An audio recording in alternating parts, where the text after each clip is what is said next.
ಆಕಾಶವಾಣಿ ಪ್ರದೇಶ ಸಮಾಚಾರ ಓದುತ್ತಿರುವವರು ಅಕ್ಷಯ್ ಹೆಚ್ಎಂ. ಮುಖ್ಯಾಂಶಗಳು. ಚಿನ್ನಸ್ವಾಮಿ ಕ್ರೀಡಾಂಗಣದಲ್ಲಿ ಕ್ರಿಕೆಟ್ ಪಂದ್ಯ ಆಯೋಜಿಸುವ ಕುರಿತು ಪರಿಶೀಲನೆಗೆ ಸಮಿತಿ ರಚಿಸಿದ ಸರ್ಕಾರ. ಹಳದಿ ಮೆಟ್ರೋ ರೈಲು ಮಾರ್ಗದ ರಸ್ತೆಗಳಲ್ಲಿ 30% ಸಂಚಾರ ದಟ್ಟಣೆ ಕಡಿಮೆ, ಉಪಮುಖ್ಯಮಂತ್ರಿ ಡಿಕೆ ಶಿವಕುಮಾರ್. 3% ಬಡ್ಡಿದರದಲ್ಲಿ ಕಾಫಿ ಬೆಳೆಗಾರರಿಗೆ ಸಾಲ ಕುರಿತು ಕೇಂದ್ರ ಸರ್ಕಾರದ ಜೊತೆ ಚರ್ಚೆ, ಸಚಿವ ಎಚ್ಡಿ ಕುಮಾರಸ್ವಾಮಿ ಭರವಸೆ. ಭಾರತೀಯ ನೌಕಾಪಡೆಯ ಸೂಕ್ಷ್ಮ ಮಾಹಿತಿ ಪಾಕಿಸ್ತಾನಕ್ಕೆ ರವಾನೆ, ಉಡುಪಿಯಲ್ಲಿ ಮತ್ತೊಬ್ಬ ಆರೋಪಿ ಬಂಧನ. ಹಾಗೂ ಕಲಬುರಗಿ, ಬೀದರ್, ವಿಜಯಪುರದಲ್ಲಿ ಶೀತಗಾಳಿ ಬೀಸುವ ಸಾಧ್ಯತೆ, ಹವಾಮಾನ ಇಲಾಖೆ ಮುನ್ಸೂಚನೆ. ಬೆಂಗಳೂರಿನ ಚಿನ್ನಸ್ವಾಮಿ ಕ್ರೀಡಾಂಗಣದಲ್ಲಿ ಕ್ರಿಕೆಟ್ ಪಂದ್ಯ ನಡೆಸುವ ಕುರಿತಂತೆ ಪರಿಶೀಲಿಸಲು ಸಮಿತಿ ರಚಿಸಲಾಗಿದೆ ಎಂದು ಗೃಹ ಸಚಿವ ಡಾ ಜಿ. ಪರಮೇಶ್ವರ್ ತಿಳಿಸಿದ್ದಾರೆ. ಐಪಿಎಲ್ ಪಂದ್ಯ ಏರ್ಪಡಿಸುವ ಕುರಿತಂತೆ ವಿಧಾನಸೌಧದಲ್ಲಿ ಇಂದು ಗೃಹ ಸಚಿವರ ನೇತೃತ್ವದಲ್ಲಿ ನಡೆದ ಉನ್ನತ ಮಟ್ಟದ ಸಭೆಯ ಬಳಿಕ ಮಾತನಾಡಿದ ಅವರು, ಇದೇ 24ರಂದು ವಿಜಯ್ ಹಜಾರೆ ಕ್ರಿಕೆಟ್ ಪಂದ್ಯ ನಡೆಸಲು ಅನುಮತಿ ನೀಡುವಂತೆ ಕೆಎಸ್ಸಿಎ ಮನವಿ ಮಾಡಿದೆ. ಸಾರ್ವಜನಿಕರ ವೀಕ್ಷಣೆಗೆ ಅವಕಾಶ ನೀಡುವುದಿಲ್ಲ ಎಂದು ಮನವಿಯಲ್ಲಿ ತಿಳಿಸಲಾಗಿದೆ ಎಂದು ಹೇಳಿದರು. ಪ್ರೇಕ್ಷಕರ ಕ್ರೀಡಾಪಟುಗಳ ಸುರಕ್ಷತೆಯ ಹಿತದೃಷ್ಟಿಯಿಂದ ಜಿಬಿಎ ಆಯುಕ್ತರ ನೇತೃತ್ವದಲ್ಲಿ ಸಮಿತಿ ರಚಿಸಲಾಗಿದೆ. ಸಮಿತಿಯು ಕ್ರೀಡಾಂಗಣ ಪರಿಶೀಲಿಸಿ ವರದಿ ನೀಡಿದ ಬಳಿಕ ಸರ್ಕಾರ ಮುಂದಿನ ನಿರ್ಧಾರ ಕೈಗೊಳ್ಳಲಿದೆ ಎಂದು ಗೃಹ ಸಚಿವರು ಹೇಳಿದ್ದಾರೆ.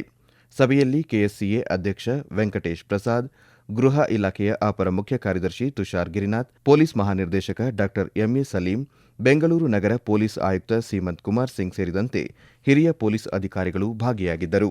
ಬೆಂಗಳೂರಿನಲ್ಲಿ ಹಳದಿ ಮೆಟ್ರೋ ರೈಲು ಮಾರ್ಗದಲ್ಲಿ ಸುಮಾರು 1 ಲಕ್ಷ ಪ್ರಯಾಣಿಕರು ಪ್ರಯಾಣಿಸುತ್ತಿದ್ದು, ಆ ಭಾಗದಲ್ಲಿ 30% ಸಂಚಾರ ದಟ್ಟಣೆ ಕಡಿಮೆಯಾಗಿದೆ ಎಂದು ಉಪಮುಖ್ಯಮಂತ್ರಿ ಡಿಕೆ ಶಿವಕುಮಾರ್ ತಿಳಿಸಿದ್ದಾರೆ. ಬೆಂಗಳೂರಿನಲ್ಲಿ ಇಂದು ಮೆಟ್ರೋ ಕಾಮಗಾರಿ ಕುರಿತಂತೆ ಪರಿಶೀಲನಾ ಸಭೆ ನಡೆಸಿದ ಬಳಿಕ ಸುದ್ದಿಗಾರರೊಂದಿಗೆ ಮಾತನಾಡಿದ ಅವರು, ಮುಂದಿನ ಮೇಯಿಂದ ಡಿಸೆಂಬರ್ ತಿಂಗಳವರೆಗೆ 41 ಕಿಲೋಮೀಟರ್ ಸೇರ್ಪಡೆ ಮಾಡಲಾಗುವುದು ಎಂದು ತಿಳಿಸಿದ್ದಾರೆ. ಮುಂದಿನ ವರ್ಷಾಂತ್ಯದ ಒಳಗೆ ಒಟ್ಟು 175 ಕಿಲೋಮೀಟರ್ ಮೆಟ್ರೋ ಮಾರ್ಗಕ್ಕೆ ಚಾಲನೆ ನೀಡಲಾಗುವುದು ಎಂದು ಅವರು ಸ್ಪಷ್ಟಪಡಿಸಿದ್ದಾರೆ. ಒಟ್ಟು ಈಗ 96 ಕಿಲೋಮೀಟರ್ ಚಾಲನೆಯಲ್ಲಿದೆ ಮೆಟ್ರೋ. ನಾವೇನು ಎಲ್ಲೋ ಲೈನ್ ಪ್ರಾರಂಭ ಮಾಡಿದ್ರು ನಾವು ಬಂದ ಮೇಲೆ ಒಟ್ಟು 24 ಕಿಲೋಮೀಟರ್ ನಾನು ಬಂದ ಮೇಲೆ ಆಡ್ ಮಾಡಿದ್ದೆ. 1 ಲಕ್ಷ ಜನ ದಿನಕ್ಕೆ ಆ ಎಲೆಕ್ಟ್ರಾನಿಕ್ ಸಿಟಿ ಆ ಲೈನ್ ಅಲ್ಲಿ.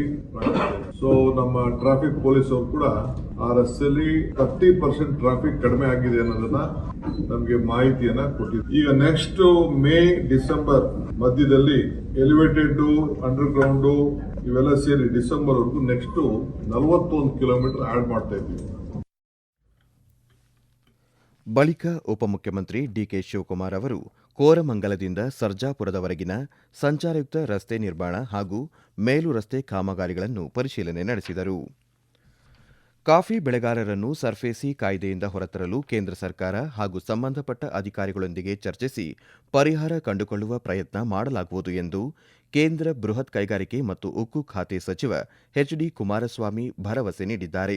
ಜಿಲ್ಲೆಯ ಬಾಳೆಹೊನ್ನೂರಿನ ಕೇಂದ್ರೀಯ ಕಾಫಿ ಸಂಶೋಧನಾ ಸಂಸ್ಥೆಯಲ್ಲಿ ನಡೆದ ಸಮಾರಂಭದಲ್ಲಿ ಮಾತನಾಡಿದ ಅವರು, ಕಾಫಿ ಬೆಳೆಗಾರರು ಅನೇಕ ರೀತಿಯ ಸಮಸ್ಯೆಗಳನ್ನು ಅನುಭವಿಸುತ್ತಿದ್ದಾರೆ. ಇದರ ಜೊತೆಗೆ ಸಾಲದ ವಿಚಾರವಾಗಿ ಸರ್ಫೇಸಿ ಕಾಯ್ದೆ ವ್ಯಾಪ್ತಿಯಲ್ಲಿ ಕಾಫಿ ಬೆಳೆಗಾರರನ್ನು ತಂದಿರುವುದರಿಂದ ಮತ್ತಷ್ಟು ಸಮಸ್ಯೆ ಎದುರಾಗಿದೆ ಎಂದು ಹೇಳಿದ್ದಾರೆ. 3% ಬಡ್ಡಿದರದಲ್ಲಿ ಸಾಲ ನೀಡುವಂತೆ ಕಾಫಿ ಬೆಳೆಗಾರರು ಬೇಡಿಕೆ ಇಟ್ಟಿದ್ದು, ಹಣಕಾಸು ಸಚಿವೆ ನಿರ್ಮಲಾ ಸೀತಾರಾಮನ್ ಅವರ ಗಮನಕ್ಕೆ ತಂದು ಸಾಲ ಒದಗಿಸುವ ಪ್ರಯತ್ನ ಮಾಡಲಾಗುವುದು ಎಂದು ಅವರು ಭರವಸೆ ನೀಡಿದ್ದಾರೆ. ಭಾರತೀಯ ನೌಕಾಪಡೆಯ ಸೂಕ್ಷ್ಮ ಮಾಹಿತಿಯನ್ನು ಪಾಕಿಸ್ತಾನಕ್ಕೆ ರವಾನಿಸಿದ ಪ್ರಕರಣಕ್ಕೆ ಸಂಬಂಧಿಸಿದಂತೆ ಮತ್ತೊಬ್ಬ ಆರೋಪಿಯನ್ನು ಇಂದು ಬಂಧಿಸಲಾಗಿದೆ. ಬಂಧಿತನನ್ನು ಗುಜರಾತ್ನ ಕೈಲಾಶ್ ನಗರ ನಿವಾಸಿ ಹಿತೇಂದ್ರ ಎಂದು ಗುರುತಿಸಲಾಗಿದೆ. ಉಡುಪಿ ಜಿಲ್ಲೆಯ ಮಲ್ಪೆ ಪೊಲೀಸ್ ಠಾಣೆ ಅಧಿಕಾರಿಗಳು ಕಾರ್ಯಾಚರಣೆ ನಡೆಸಿ 3 ಆರೋಪಿಗಳನ್ನು ಬಂಧಿಸಿದ್ದಾರೆ. ಪ್ರಕರಣದಲ್ಲಿ ಇನ್ನೂ ಹೆಚ್ಚಿನ ವ್ಯಕ್ತಿಗಳು ಭಾಗಿಯಾಗಿರುವ ಹಿನ್ನೆಲೆಯಲ್ಲಿ ಪೊಲೀಸರು ತನಿಖೆ ಮುಂದುವರೆಸಿದ್ದಾರೆ.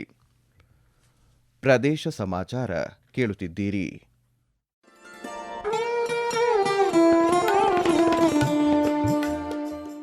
ಆಕಾಶವಾಣಿ ಸುದ್ದಿ ವಿಭಾಗದಿಂದ ಪ್ರದೇಶ ಸಮಾಚಾರವನ್ನು ಪ್ರತಿದಿನ ಬೆಳಿಗ್ಗೆ 7:05, ಮಧ್ಯಾಹ್ನ 12 ಮತ್ತು 2:30 ಹಾಗೂ ಸಂಜೆ 6:40ಕ್ಕೆ.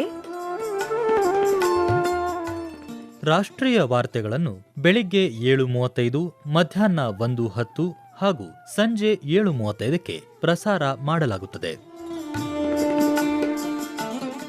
ಈ ಎಲ್ಲಾ ವಾರ್ತೆಗಳನ್ನು ನಮ್ಮ ಯೂಟ್ಯೂಬ್ ಖಾತೆ ಆಕಾಶವಾಣಿ ನ್ಯೂಸ್ ಕನ್ನಡ, ಫೇಸ್ಬುಕ್ ಖಾತೆ ಆಕಾಶವಾಣಿ ವಾರ್ತೆ ಕನ್ನಡ ಇದರಲ್ಲಿ ಆಲಿಸಬಹುದು. ನಿಖರ ಮತ್ತು ವಿಶ್ವಾಸಾರ್ಹ ಸುದ್ದಿಗಳಿಗಾಗಿ ಕೇಳಿ ಆಕಾಶವಾಣಿ ವಾರ್ತೆ.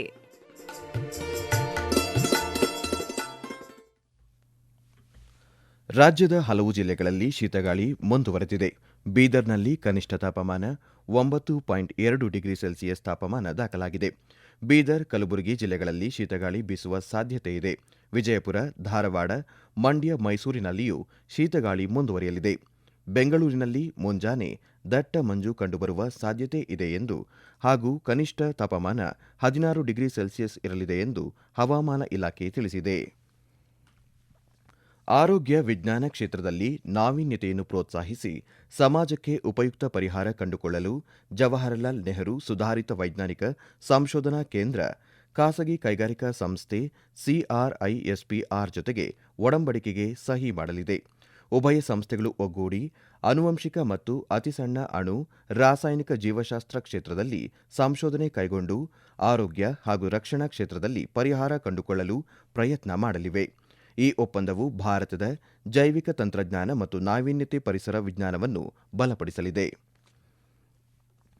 ಜನರಿಗೆ ಸಕಾಲಕ್ಕೆ ಸೇವೆ ದೊರಕಿಸದ ಹಾಗೂ ಸಾರ್ವಜನಿಕರಿಂದ ದೂರುಗಳು ಸಲ್ಲಿಕೆಯಾಗಿರುವ ಹಿನ್ನೆಲೆಯಲ್ಲಿ ಕೋಲಾರ ಜಿಲ್ಲೆಯ ಶ್ರೀನಿವಾಸಪುರ ತಾಲೂಕಿನ ಗ್ರಾಮ ಪಂಚಾಯಿತಿಗಳ ಅಧಿಕಾರಿ ಹಾಗೂ ಸಿಬ್ಬಂದಿ ವಿರುದ್ಧ ಸ್ವಯಂ ಪ್ರೇರಿತ ದೂರು ದಾಖಲಾಗಿದೆ.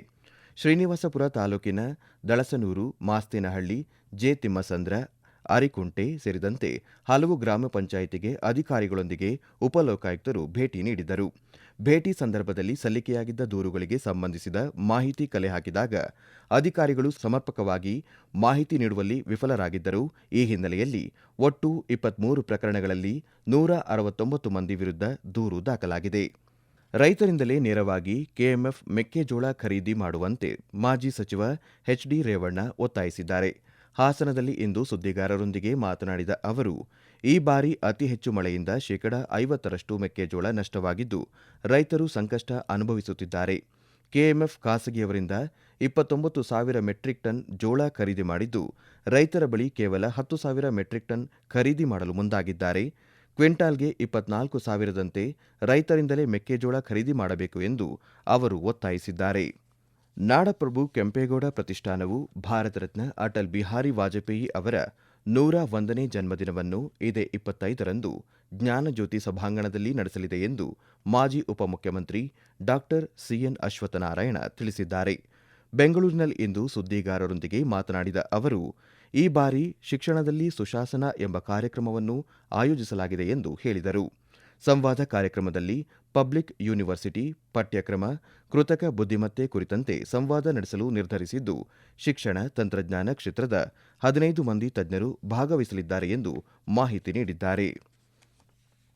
ಸಿರಿಧಾನ್ಯ ಮತ್ತು ಸಾವಯವ ಅಂತಾರಾಷ್ಟ್ರೀಯ ವಾಣಿಜ್ಯ ಮೇಳ 2026ರ ಅಂಗವಾಗಿ ದಾವಣಗೆರೆಯಲ್ಲಿ ಜಿಲ್ಲಾ ಮಟ್ಟದ ಸಿರಿಧಾನ್ಯ ಮತ್ತು ಮರೆತು ಹೋದ ಖಾದ್ಯಗಳ ಪಾಕ ಸ್ಪರ್ಧೆಯನ್ನು ಇದೇ 31ರಂದು ಹಮ್ಮಿಕೊಳ್ಳಲಾಗಿದೆ. ಒಟ್ಟು 3 ವಿಭಾಗದಲ್ಲಿ ಸ್ಪರ್ಧೆಯನ್ನು ಏರ್ಪಡಿಸಲಾಗಿದೆ ಎಂದು ಕೃಷಿ ಇಲಾಖೆ ಸಹಾಯಕ ನಿರ್ದೇಶಕ ಶ್ರೀಧರ ಮೂರ್ತಿ ತಿಳಿಸಿದ್ದಾರೆ. ಈಗ ಕೊನೆಯಲ್ಲಿ ಮತ್ತೊಮ್ಮೆ ಮುಖ್ಯಾಂಶಗಳು. ಚಿನ್ನಸ್ವಾಮಿ ಕ್ರೀಡಾಂಗಣದಲ್ಲಿ ಕ್ರಿಕೆಟ್ ಪಂದ್ಯ ಆಯೋಜಿಸುವ ಕುರಿತು ಪರಿಶೀಲನೆಗೆ ಸಮಿತಿ ರಚಿಸಿದ ಸರ್ಕಾರ. ಹಳದಿ ಮೆಟ್ರೋ ರೈಲು ಮಾರ್ಗದ ರಸ್ತೆಗಳಲ್ಲಿ ಶೇಕಡಾ 30ರಷ್ಟು ಸಂಚಾರ ದಟ್ಟಣೆ ಕಡಿಮೆ, ಉಪಮುಖ್ಯಮಂತ್ರಿ ಡಿಕೆ ಶಿವಕುಮಾರ್. ಶೇಕಡಾ 3ರ ಬಡ್ಡಿದರದಲ್ಲಿ ಕಾಫಿ ಬೆಳೆಗಾರರಿಗೆ ಸಾಲ ಕುರಿತು ಕೇಂದ್ರ ಸರ್ಕಾರದ ಜೊತೆ ಚರ್ಚೆ, ಸಚಿವ ಎಚ್ಡಿ ಕುಮಾರಸ್ವಾಮಿ ಭರವಸೆ. ಭಾರತೀಯ ನೌಕಾಪಡೆಯ ಸೂಕ್ಷ್ಮ ಮಾಹಿತಿ ಪಾಕಿಸ್ತಾನಕ್ಕೆ ರವಾನೆ, ಉಡುಪಿಯಲ್ಲಿ ಮತ್ತೊಬ್ಬ ಆರೋಪಿ ಬಂಧನ. ಹಾಗೂ ಕಲಬುರಗಿ, ಬೀದರ್, ವಿಜಯಪುರದಲ್ಲಿ ಶೀತಗಾಳಿ ಬೀಸುವ ಸಾಧ್ಯತೆ, ಹವಾಮಾನ ಇಲಾಖೆ ಮುನ್ಸೂಚನೆ. ಇಲ್ಲಿಗೆ ಪ್ರದೇಶ ಸಮಾಚಾರ ಮುಗಿಯಿತು. ನಮ್ಮ ಮುಂದಿನ ವಾರ್ತಾ ಪ್ರಸಾರ 7:35 ನಿಮಿಷಕ್ಕೆ.